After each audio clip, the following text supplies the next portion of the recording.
All right, number 10 with the blunders. We're going to go a little bit quicker, but again, we want to gently educate the parents. Focusing only on aptitude and overlooking attitude is a big blunder. One of the most important life skills is attitude. And so that's a huge part of the parental role, is developing a positive attitude, being an optimist versus pessimist. Negative people don't see themselves as negative often, or jaded or pessimistic. They see themselves as being in reality, and optimistic folks as being a little bit out of touch. Has anybody heard of the famous artist Wayland from Laguna Beach, California?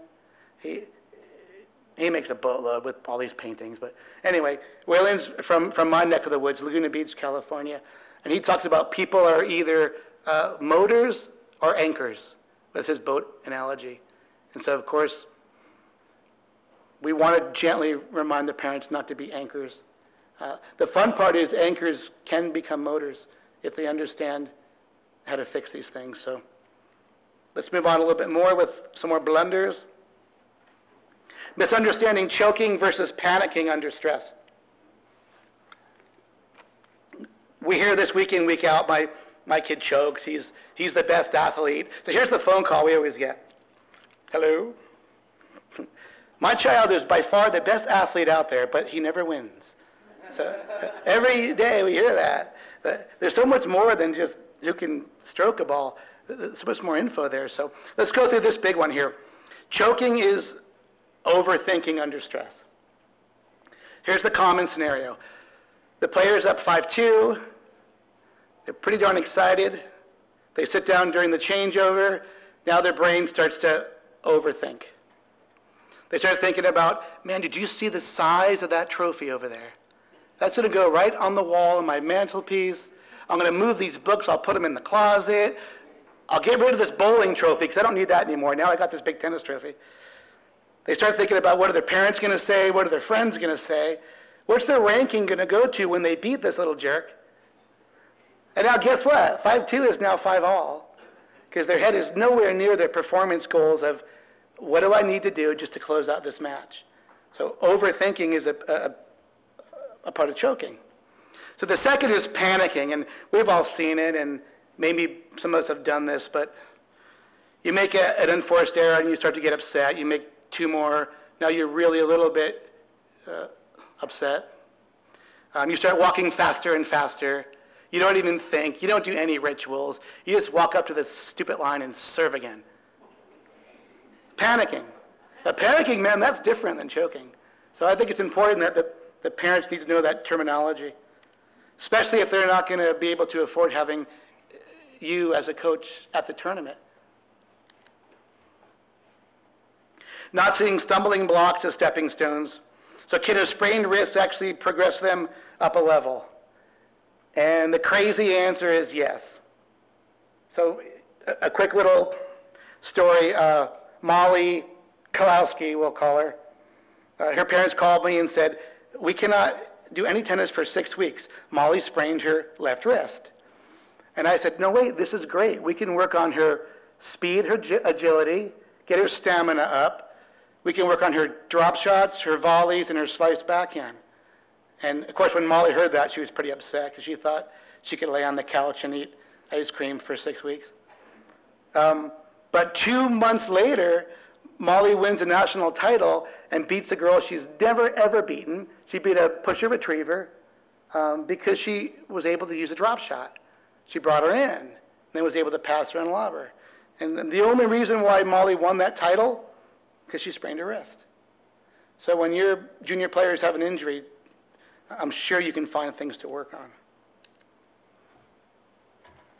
Okay, so ignoring the school methodology of education, we touched that a little bit. Let's go into, can we go with, I'm a little bit of a different brain type. I'm more ENFP as well, so I'm going to go outside the box for a second. I don't even care. I'm just going to try it and talk about something new. On the stroke field, this is proving to be very meaningful for us. Teach secondary strokes, not just primary strokes. So what I mean by that is a primary stroke is their typical forehand drive. And their secondary strokes might be short angles, high arcs, or even slices.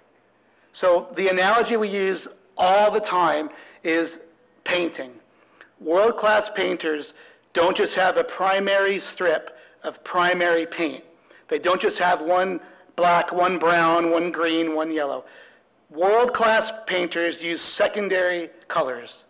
They have 12 different greens. And man, their paintings are lifelike. They make money at painting because they have secondary colors.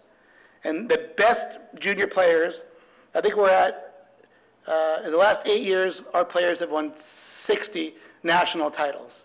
And we work every day on secondary strokes.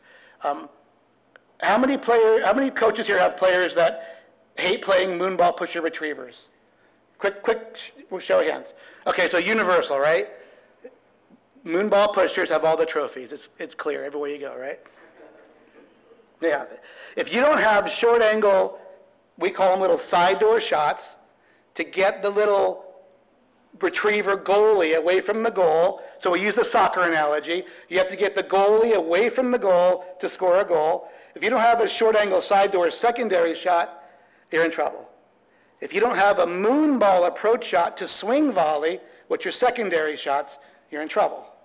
If you don't have your drop shots to bring a great retriever forward into the court, you're in trouble. Unless you're a better moonball pusher than they are. Then just pack a lunch and get ready for a 4-hour marathon every time. But man, if you have players that can't beat moonball pushers, that might be a meaningful thing, is to look at developing secondary strokes. Believing that quantity of court time is quality court time. I know different coaches have different opinions on this, so if you don't share my opinion, too bad, because I have the microphone. So I'll give you my take on it.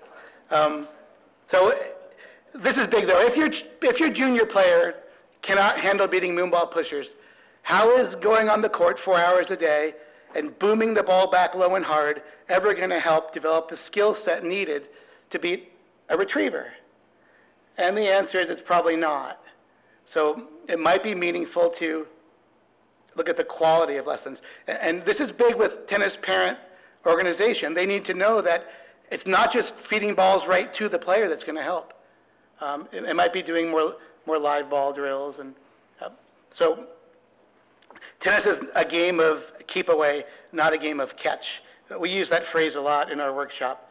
The other phrase, that if you're writing things down, write this one down. This is my favorite of all time. Oh, shoot, wait, I forgot it. No, I'm kidding. Practice in the manner that you're expected to perform. Practice in the manner that you're expected to perform. So if your players are out there rallying back and forth for 4 hours, they're going to get a tan, but they're not going to win a lot of trophies. Practice in the manner you're expected to perform. So if your junior player cannot beat a moonball pusher, guess who they have to call to practice with? Moonball pushers. Even though they hate them. They can hate each other and go, God, I hate this girl.